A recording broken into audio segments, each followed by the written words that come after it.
Welcome back, everybody. This is the ISA Insider News, and my name is Max Tim. And I am Shayna Weber. And our top headline this very last day of May, this last week of May, beginning into June, is Top Gun Maverick breaks Memorial Day weekend records with $160 million. Pretty huge. Like, I mean, this is huge. It's literally the biggest ever.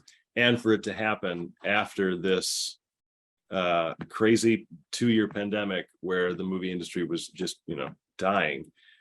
It's awesome. I'm just scrolling through the article now, and you guys, I'm sure, can all take a look, but pretty straightforward in terms of what the article is saying.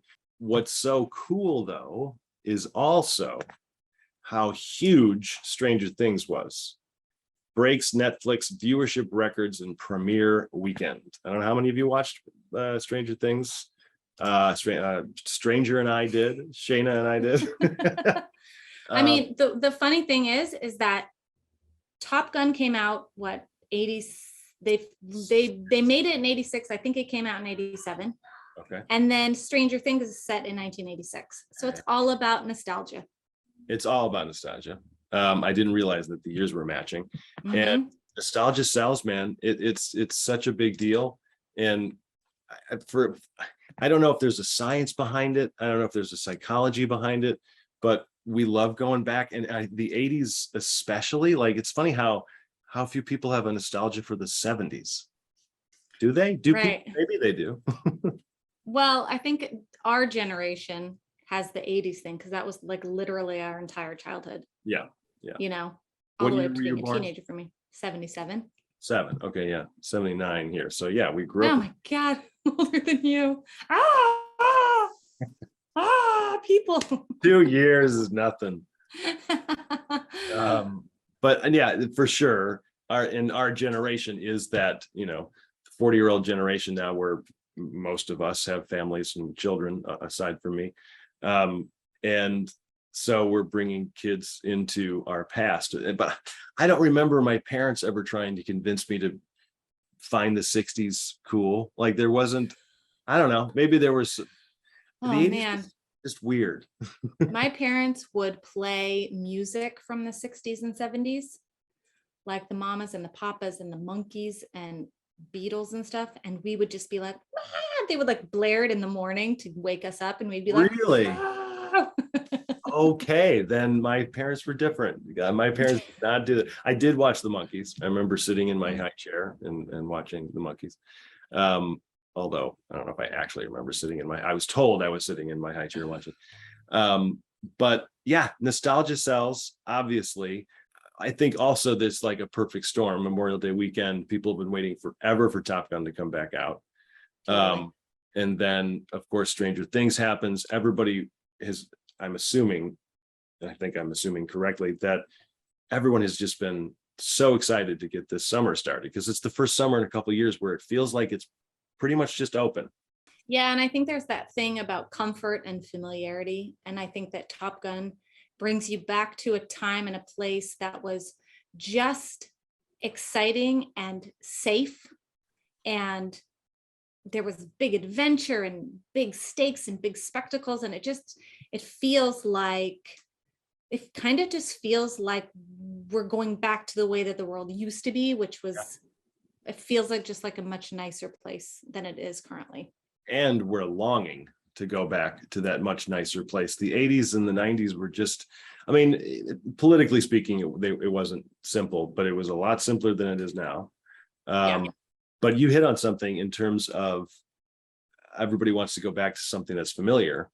And I looked up the box office on Box Office Mojo, because I noticed, which I couldn't believe this, that this was Tom Cruise's first $100 million opening weekend movie. Wow, I bet he's so happy. So yeah, like he needs the money. But surprising in terms of the number of huge movies he's been in. And this was his first $100 million weekend opening, 160. I mean, it's the biggest ever now. I looked up because I couldn't believe it. I'm like, no way, you got this wrong. And so I went to Box Office Mojo and I scrolled all the way down, and there have been 64 movies in the history of film that have opened to $100 million. The biggest opening ever is Avengers Endgame with $357 million. It's hard to wrap your brain around that. But point being, I scrolled through all of these, and every single one, all 64 of them, were based on previous material in some way. All of them. Interesting. There was no purely original, even down to like Beauty and the Beast. That's Beauty and the Beast. You know, I mean, you could argue that was an original, but that's, I think, the only one. They're all based on previous material or a sequel. Wow. I think That's very interesting. Yeah, you nailed it. We want something that's familiar. Because if we're, especially in today's day and age, and all of these, I didn't look at what the oldest one is. Let me see what the oldest film, I'm going to quickly scroll. Okay, I see Spider-Man 2002 at 114 million. That, I believe, is the oldest one. And so I think ever since then, people have just needed to go to see a spectacle in a movie and know that they're going to enjoy themselves, as opposed to really taking a gamble on a night out, spending a ton of money, when you can just sit in your movie, or your home movie theater system, and watch all these things. So bravo to all the makers of Top Gun Maverick. Yes, I have yet to see it. I meant to go yesterday. It didn't happen. So hopefully I'll see it sometime this week. But I'm very excited because part of my childhood was doing gymnastics routines in my yard to the Top Gun soundtrack. Danger Zone was my jam. And, So that's and Take My Breath Away was like everything. So. Yeah, that's what I was going to ask you. So what do you remember about the 80s? Is that kind of the first thing that pops into mind? Kind of. I mean, I remember like music. A lot of what I remember from the 80s has to do with music and connecting to a memory with music. So yeah, I think of like Whitney Houston. I think of hair bands. I think of, riding our bikes out till it got dark and playing Nintendo.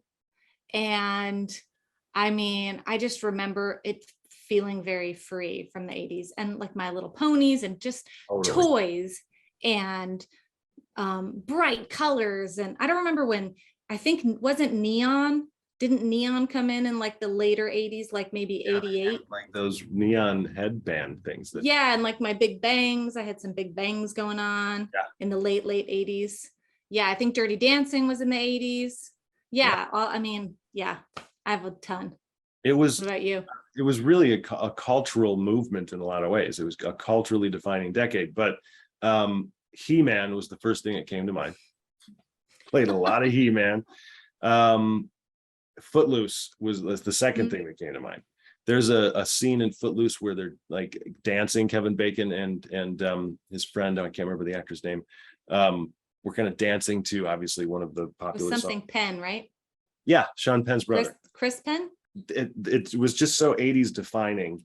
And then just a lot of, like you said, playing. It was just constantly playing something, but that's most childhoods, regardless of the day.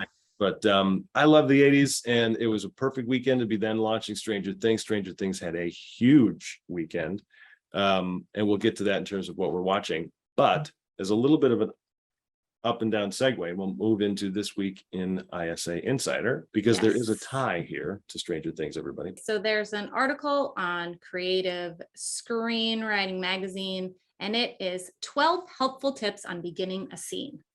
And what I've noticed lately on ISA Insider is there are just a bunch of really great articles that have to do with specific aspects of your script and things that you can work on in little parts. And I was like browsing through that, and I was like, wow, there's just a lot of really great content right now about these just little things that you can go in and kind of like refresh your memory or learn new things about, or go back and check your current script. So I thought this was one of those great articles of just like something to check yourself, and make sure that you're thinking about these things when you're starting to write a scene or going back and revising.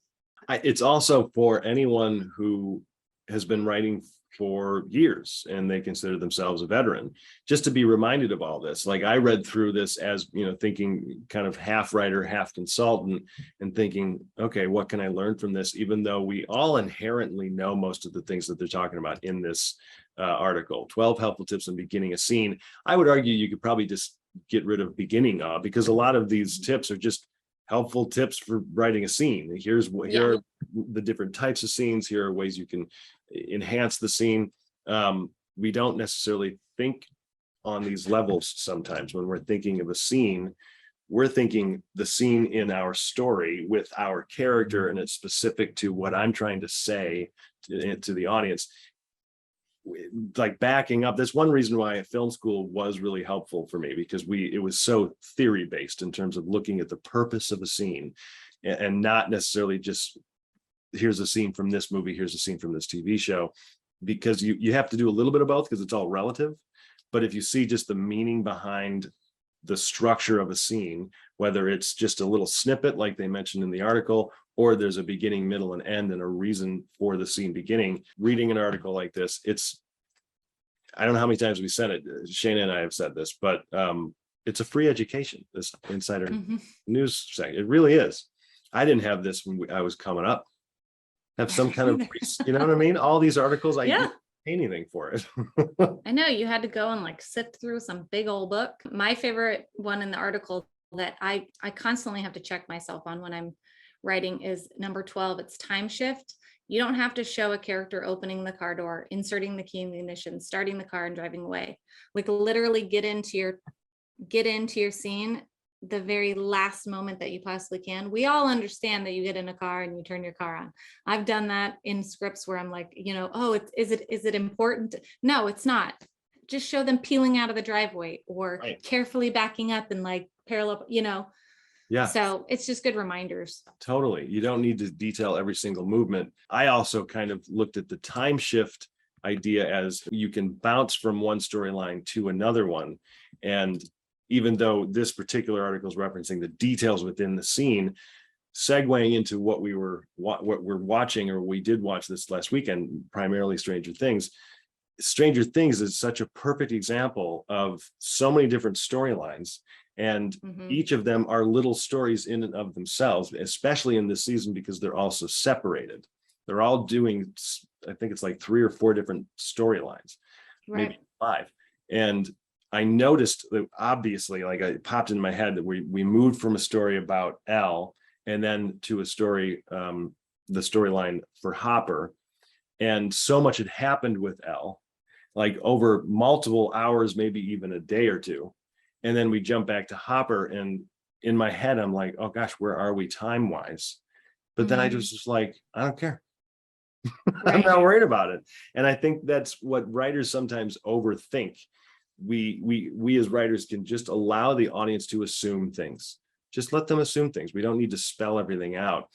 So that goes both ways in terms of getting into the details of we don't need to, show the key going in the ignition, blah, blah, blah. But we also don't have to put in the script 12 hours before, or don't worry about it.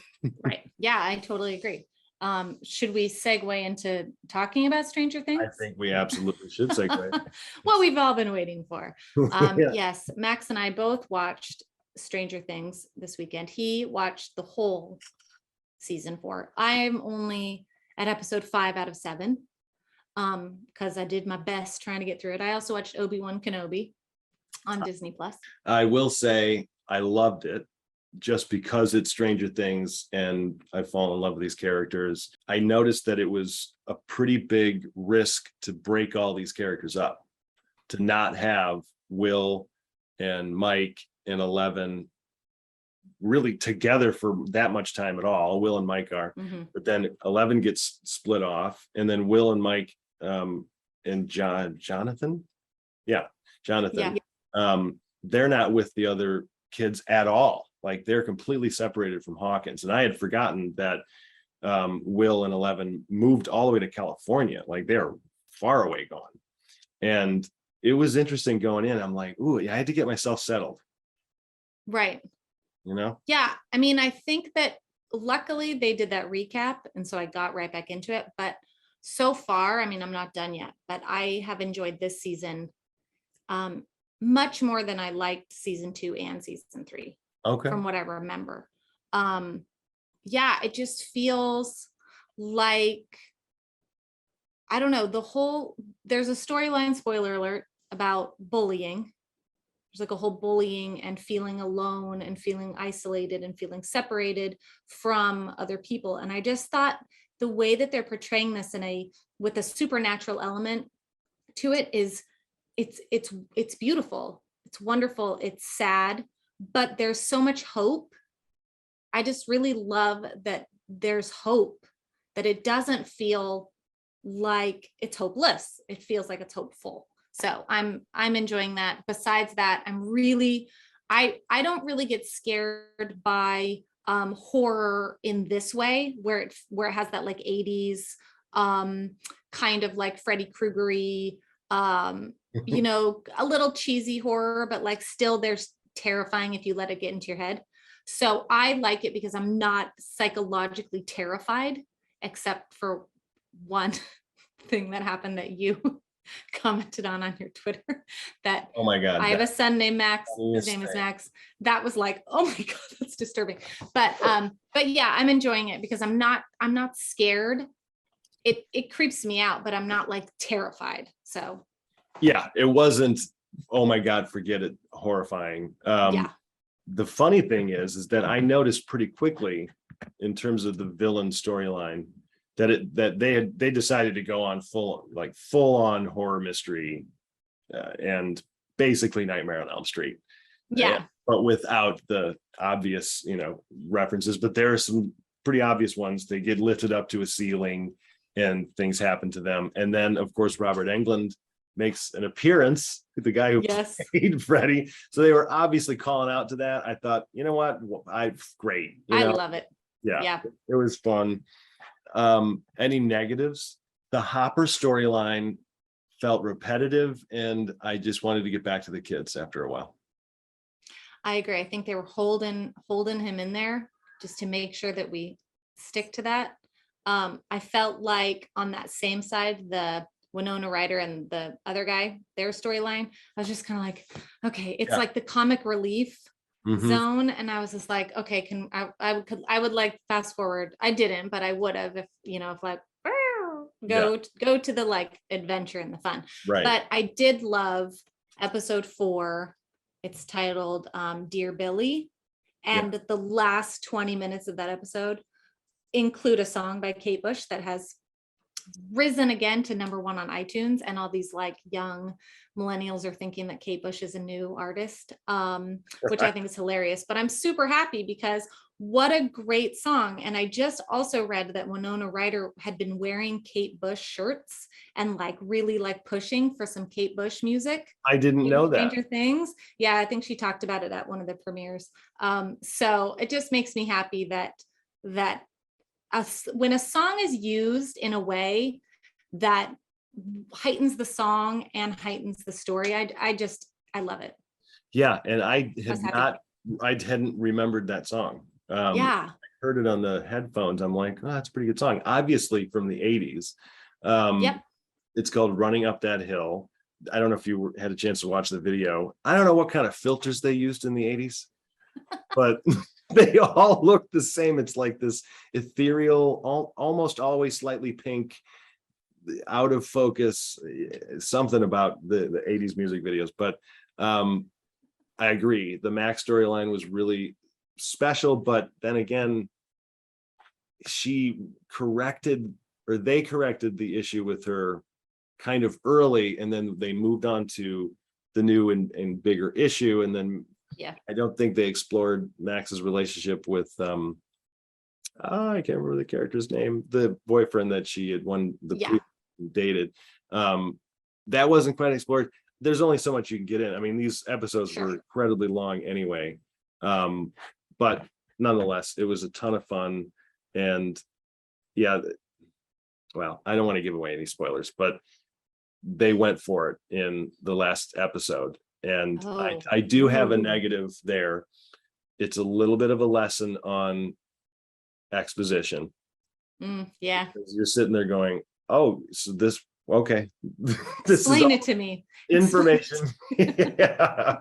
Yeah. This is the part where you explain it to me at the end of a movie, where in the last 10 minutes, the bad guy tells you everything that their plan is. Great, Yeah. let's go. Yeah. It was exactly that. Yeah. Oh, great. Yeah.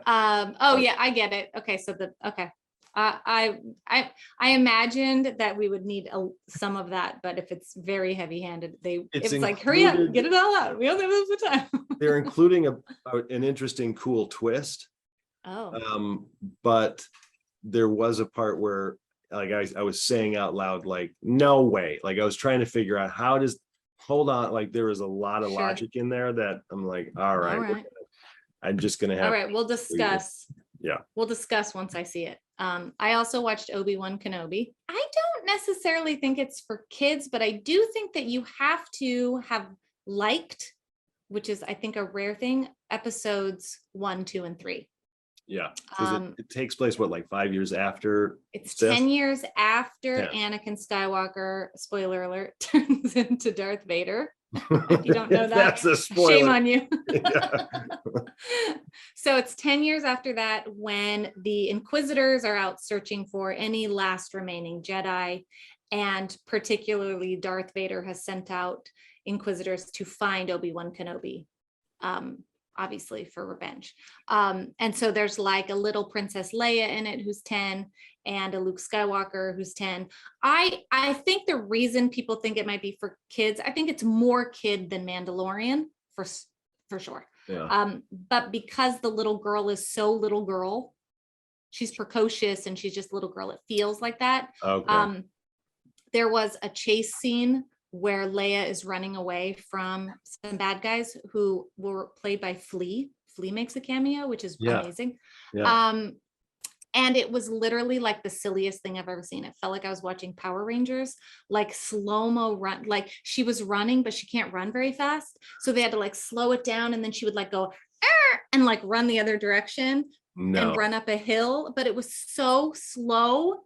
Like it was just the slowest chase scene I've ever seen. So there were issues, but overall, I enjoyed it because my kid really loves, episodes 1, 2, and 3, which deal with, Obi-Wan Kenobi, Qui-Gon Jinn, and Anakin the bad Skywalker. guys, really. Yeah, so we enjoyed it. I think it was a little bit slow, but I'm interested. I'm glad it's like it's like 7 episodes or 6 episodes, so I think it'll be a fun adventure. Okay. Yeah, I'll watch it. I need to. I need to do a whole bunch of reaction videos on a lot of different shows. But yeah, it was a fun, nostalgic weekend. I do not have my 1984 Porsche 944 back yet. Otherwise, I probably would have been driving around and recording videos with it. But it has been in the garage for almost 5 months. Wow. Yeah. Sometimes the 80s need to be fixed. We've got a new fellowship here that we are announcing. The Hollywood Health and Society, which is part of the Norman Lear Center, USC School of Communications, very, very well-respected organization and group. They just announced their very first Sky Blue Scriptwriting Contest. They are accepting entries for TV stories that take place in the future, in which we would aspire to live and thrive. Instead of the standard dystopian landscape, think environmental sustainability, a fair and equitable society, and a world without war. So they're awarding 5 fellowships of $7,500 each and a grand prize of $20,000 in early 2023. And besides that, you get mentorship and consultations and script revisions.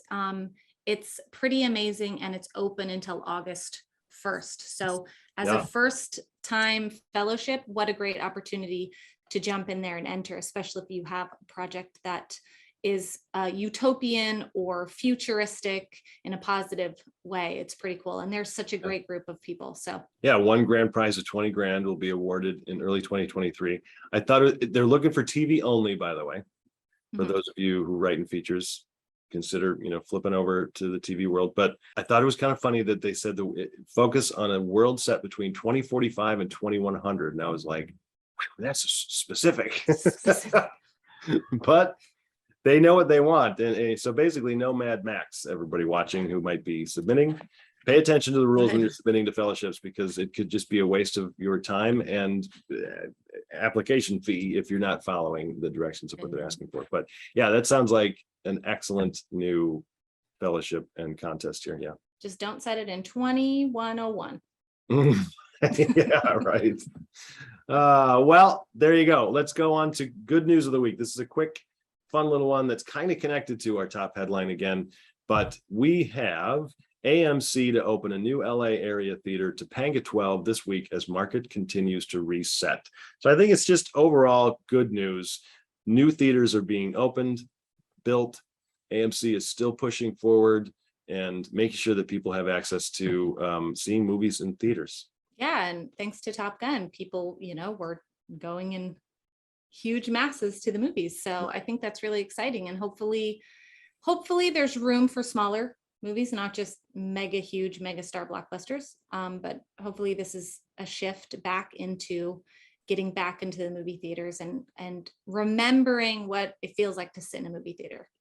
Yeah, and not only that, to be able to get out and, like you said, be able to sit in the movie theater and enjoy a movie on a big screen like it should be. But we're seeing this new one, Topanga 12 in Canoga Park, the AMC Dine In Topanga 12. So this is going to be, I think this whole new trend is that they're making the theater experience more of a go out an event type of experience, as opposed to how it used to be in the 80s. You just go in, it was movie theater, you walk in, you watch the movie and you leave. You might be able to get a Coke and popcorn. Now this is going to be a full in night out event to lure patrons, as the article says. But hey man, I'd go. I don't love the idea of sitting in a giant theater with a whole bunch of people with me coughing on my back, and that's outside of a pandemic, but that's also just me. Well, the great news is those theaters, like the one I go to, has huge recliner seats. So there is space between you. It's not like in an airplane where you're just like right next to the person. You're like, oh God, they're really big seats. And I feel like people are, kind of like choosing, since you choose your seats, choosing a little bit farther away from each other. So I think that's good. Yeah. I think it's all around a really good way to start the summer, ladies and gentlemen. Everybody here in the States, we had our Memorial Day weekend, so we had a nice extended holiday weekend. The weather here in Wisconsin was nice. What was it like in California? Perfect. Oh, that's good. It was wonderful weather. That's good. Yeah, I love the summer, and it used to be big, movie going season, and it seems like it's going to be back to that. My little tourist town of Lake Geneva was basically Disneyland. It was so busy. All the beaches, and Wisconsin is not known as a beach state, jammed. So people are ready to let loose, and I hope everybody watching is also ready to let loose. Do it. Let's let loose. See you later. Yeah, and on that note, we're gonna go let loose. Any last words of wisdom from Shayna Weber? I love the 80s. I do too. I really did. I really did love the 80s. Yeah, our family found this 1986 or 7 Ford Country Squire station wagon for sale on an auction site over the past few weeks. We didn't buy it, but it was in pristine condition. This thing had like 50,000 miles on it. And we were just thrown back because we had that same Griswold family truckster car, when we were in the 80s. And there she is. There's a damn fine automobile. You think you hate it now, but wait till you drive it. Was that the kind that in the back it had the 2 seats that actually faced the back? Yeah. So dangerous. Yeah, and they actually drive that around in Stranger Things. Oh, is that the one? I think it's. Oh yeah, there. What's his name was sitting in the back? Yeah. All right, everybody. Well, that is our broadcast. Go out and enjoy yourselves. Have fun this summer. Watch Stranger Things, Top Gun, or not. But you can tune in next week when we're back on. See you next week.